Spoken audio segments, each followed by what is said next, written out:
बांग्लादेश की राजधानी ढाका, जहां से पूरे देश की सियासत तय होती है, आज वो बांग्लादेश उसी सियासत की आग में जल रहा है और बांग्लादेश से उठी ये सियासी आग की लपटें हिंदुस्तान में भी साफ तौर पर दिखाई दे रही हैं। दरअसल 12 दिसंबर को बांग्लादेश में भारत विरोधी उस्मान हादी को ढाका में चुनाव प्रचार के दौरान 2 नकाबपोश बंदूकधारियों ने गोली से मार दिया।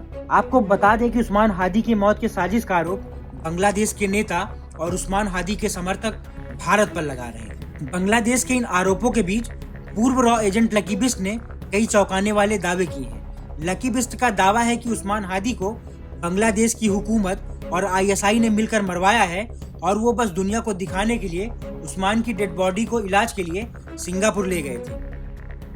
भाई 12 दिसंबर 2025 को ढाका में शरीफ उस्मान को गोली मार के हत्या कर दी। भाई मौके में ही मर गया था वो, लेकिन बांग्लादेश गवर्नमेंट ऐसा दिखा रही थी कि हम बहुत प्यार करते हैं अपने नेता से, सिंगापुर लेकर गई एक बॉडी को और सारा ब्लेम किसके ऊपर लगा दिया, आवामी लीग या हिंदुस्तान के ऊपर कि हमारे नेता को मार दिया। पहले आवाज सुनो नीचे, बांग्लादेश की एक अधिकारी की आवाज है। ये बच्चे की हत्या किसने करी है, कुछ पता चला? मुझे तो लगता है ये हिजबुत तहरीर आईएसआई जमात की काम है। लेकिन ये लड़का तो एंटी ये था ना, एंटी शेख हसीना था ये लड़का। तो ये मेरे सोच ऐसा है कि सर ये इसको बलि का बकरा बनाया गया है। लिहाजा बांग्लादेश में 2026 में चुनाव होना है, जिसको लेकर सरकार पूरे जोर शोर से माहौल बनाने में लगी हुई है और जिसके लिए बांग्लादेश की सरकार रोज नए नए रास्ते अख्तियार करती है।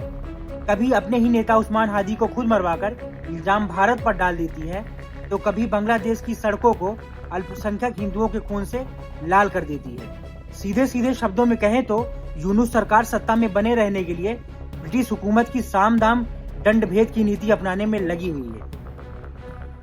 तो आईएसआई और जमात इस्लाम यूनुस खान किस हद तक जा सकता है? आप सोच लो कि सिर्फ उन्हें वोटिंग में वोट मिले, इलेक्शन में उन्हें फायदा हो, अपने ही नेता को मार दिया यार। ये है आईएसआई, ये है बांग्लादेश, जो कुछ वोट के लिए अपने नेता को मार देते हैं और नफरत किसके खिलाफ फैला रहे हैं? हिंदुस्तान और अवामी लीग के लिए। अबे इतनी बुद्धि लगाओ, 2 महीने के बाद इलेक्शन है, दुनिया में कौन अपने विरोधी को मारेगा यार? इतनी तो समझ होगी बांग्लादेश की जनता के अंदर यार। पूरे गेम को समझने की कोशिश करो आईएसआई के, और ऐसा ना हो कि आने वाले टाइम में जो 1971 में जो बांग्लादेश आपको मिला था वो दोबारा पाकिस्तान लेकर चले जाए यार। आपको बता दें कि भारत के पूर्व जासूस लकी बिस्ट ने न केवल बांग्लादेश सरकार और पाकिस्तान सरकार की मिली भगत की पट्टी खोली है, बल्कि आतंक के चेहरे को पूरी दुनिया के सामने बेनकाब कर दिया है। इसके साथ ही भारत के जासूस ने बांग्लादेश की जनता से सरकार के इस बहकावे से बचने की भी अपील की है। लकी बिस्ट ने बांग्लादेश की जनता को चेतावनी देते हुए कहा, अगर मौजूदा सरकार की चालाकी को नहीं समझा गया तो पाकिस्तान एक बार फिर बांग्लादेश को अपने प्रभाव में ले सकता है। उनका कहना है कि चुनाव से ठीक पहले कोई भी पार्टी अपने विरोधियों की हत्या नहीं करवाती, इसके पीछे कोई गहरी साजिश है। लिहाजा सत्ता में बने रहने के लिए यूनुस सरकार देश की जनता को बरगलाने के लिए रोज नए नए आरोपों की बारिश भारत पर करती है। आपको ये जानकर हैरानी होगी कि 1971 के बाद पाकिस्तान का कोई सेना अधिकारी बांग्लादेश के दौरे पर नहीं आया, पर जब से बांग्लादेश में शेख हसीना को सत्ता से बेदखल किया गया है, तब से ही बांग्लादेश और पाकिस्तान एक ही थाली के चट्टे बट्टे की तरह नजर आ रहे हैं और बांग्लादेश भी पाकिस्तान की भाषा बोलने लगा है।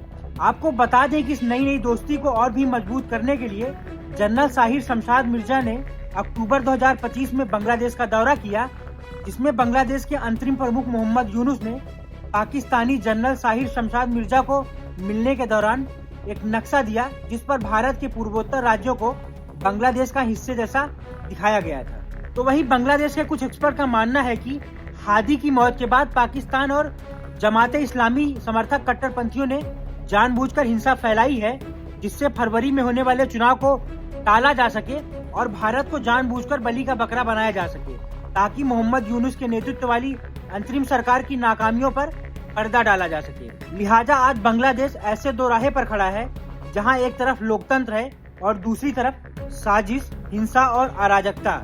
सवाल सिर्फ हादी की हत्या का नहीं है, सवाल बांग्लादेश के भविष्य का है।